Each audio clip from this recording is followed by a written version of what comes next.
In today's video, we are going to begin filling my second accordion fold watercolor journal. If you missed the making of this journal, you can go back and watch. I'll put the link below. My plan for this journal is to create it entirely out of watercolor paper with a few embellishments and stamps and mark making. With the overall watercolor swatches theme, I am so excited to get this started, but first I want to introduce a new watercolor set. I received Paul Rubens' watercolor set to try out, and this journal is going to capture the swatches in a fun and artistic way. I took time and planned out each page so that I knew exactly how I was going to do the different swatches. But first I want to give you a heads up. This will be a two-part video. The first half of this video will be the regular swatches from the set, and the second half of the video will be the swatches within the journal. I had so much fun that I ended up with two videos. Today we will make the front side, and the following video will be the back side. To get started, I will need to prepare the watercolor pans by removing the outside paper. I'm going to keep the paper to have a reference of the names of the colors. In the past, I've used Winsor & Newton, Cotman watercolors, and Daniel Smith, along with some others. I'm excited to try a new set, and I'll give you my feedback at the end of video 2. But I'll give you some feedback along the way as well.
The set did come with a swatch booklet, which was super convenient. The booklet only references the watercolor numbers. I do wish that it also had the names on it. The paper that I peeled off each pan did include the names and numbers, so I'm going to hang on to those. I started with a 1-inch watercolor brush, but I ended up switching to a 1/2-inch watercolor brush because by the third swatch, the watercolors were running into each other. The 1-inch was a little too big, and I was struggling to get a clear swatch of the color. The 1/2-inch watercolor brush was perfect. My first impression of the Paul Rubens watercolor set was the vibrancy and the pigment saturation. When I loaded my brush with water and watercolor, there was so much pigment when I put down the swatches.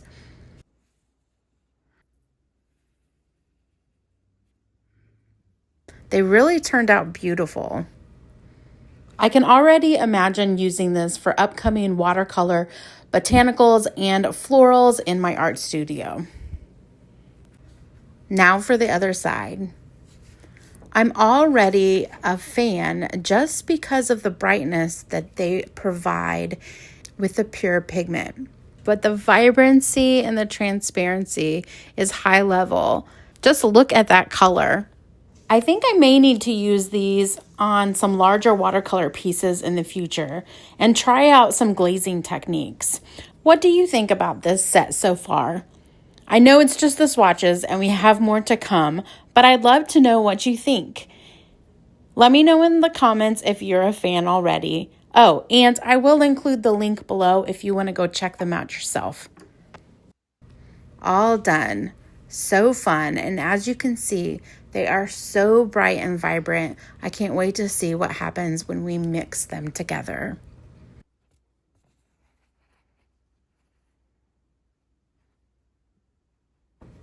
But first, I've got to let this dry.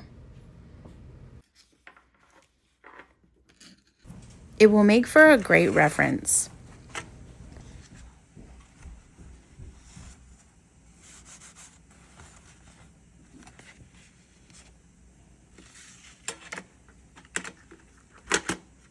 Before we start the journal, let's create some watercolor ephemera. I'm going to use Arch's hot press watercolor paper. I'm using hot press because it will allow me to draw smoothly with my micron pen. Drawing and creating my own ephemera is half the fun for me, but also a challenge when creating a journal that is full of watercolor. If I want to keep it primarily watercolor, then my ephemera also needs to be watercolor. It doesn't have to be. That's just the challenge that I'm trying to create with this particular journal.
Watercolor ephemera adds a personal and whimsical touch to your journals. These little pieces of floral cutouts will bring a handmade charm and character to any page. But you can also be proud of the fact that you made them yourself. The DIY ephemera is honestly the way to go. I do use other ephemera, of course, as you've seen in the past, but it is so fun to create my own.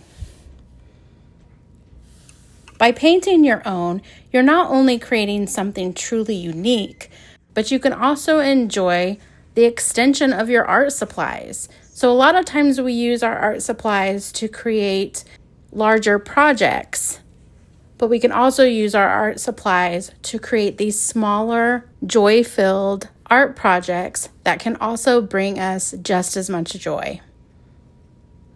So in this journal, I am creating little mini floral cutouts and some paint swatches to help fill in my journal and give it those whimsical touches. Of course, you can create your own tags, journaling spots, swatch cards, and so much more.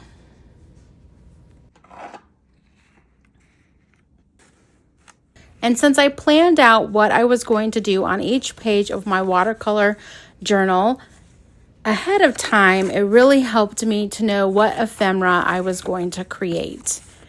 I sketched out a plan for my watercolor junk journal beforehand. Since my theme was going to be swatches, I knew that I wanted the whole thing to stay cohesive so that that theme would run strongly throughout. Also, I wanted to try different swatch styles. So making watercolor swatches with a new set of paints is essential for the first step of just getting to know your new art materials. What you see in the pan or the tube often looks very different from what you are actually going to see on the paper, especially diluted with water or the different brushes and paper that you use. So swatching really helps you to understand each of the color's true hue, transparency, granulation, and how it behaves when you layer or mix it, which we're going to do a lot of that today. It's also a chance to explore the paint's flow and saturation, so you can use it more confidently when you want to work on a larger piece of art. Plus, having this visual reference of the entire palette makes it easier for me to choose colors for future projects, saving time and avoiding those muddy mixes. So you'll see me creating all of these different kinds of swatches. I'm going to include things like a color garden swatch, paint strip swatches, a color mixing grid, a layering grid, a mini landscape, a Stampin' Swatch, which is probably one of my favorite things to do, and a circle dot grid where I allow each of the circles to kind of bleed and blend into the next color. Fill it all into this accordion book so that I have a mini booklet of sorts so that I can showcase all of the different swatches, the names of the colors, and those kinds of things. It's so portable, cute, and functional all at the same time. Honestly, you just have to think outside the box. When you're painting within your journal, there are lots of different things that you can try. There really are no rules here. You can discover, play, and grow in your art practice and find joy and creativity within.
Paul Rubens 24 color floral watercolor pan set is exciting to get my hands on. There's 24 removable half pans and 17 brand new shades and the blank swatch card inside.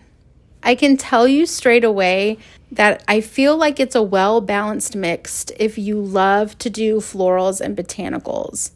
There are 5 yellows, 4 reds, 2 purples, 4 blues, 1 turquoise, 4 greens, and 4 browns. As I said before, I'll tell you a little bit more of my thoughts in video number 2, but I do want to say straight away that the Paul Rubens floral pan set really hits a sweet spot for me. I think it's because I absolutely adore creating botanicals and florals. And so this metal tin full of luscious colors will definitely come in handy when I want to focus on those florals. And it's versatile enough that I know I can create landscapes, portraits, and even illustration work with it as well.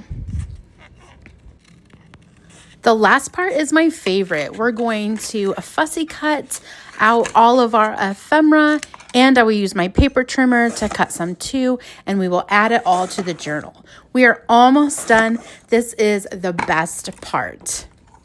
Be sure to catch the next video where we will fill up the entire backside of this watercolor journal.